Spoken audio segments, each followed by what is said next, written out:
saka carrots. Ayan, medyo na-prito na yung ating mga patatas at carrots. Sinabay ko na rin pong hotdog. Ayan, sutin muna natin yung bawang at saka yung sibuyas. Ayan, sinry din natin ng konti yung green pepper. Ayan, after natin mag-isa ng bawang at saka sibuyas, next natin yung manok. Ayan, ipapantry muna natin siya ng konti until maging brown. Ayan, nilagyan na rin natin ng paminta para pang ating ng basa. Ayan, medyo na-brown na yung natin, yung manok. Lalagyan na natin ng tomato paste. Isang pakulay lang ba. Ayan, nilagyan na rin natin ng isang basong tubig para pampalambot dito sa mga manok. Tatakpan natin. Lagyan din natin ng kalahating chicken cube. Nilagyan ko na rin ng tomato sauce. Ayan, hinalo ko na rin pala yung mga patatas, carrots, bell pepper. Para insanang kulo na lang. I-mix together, combine them together.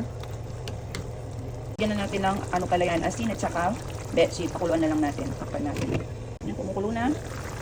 Ayan.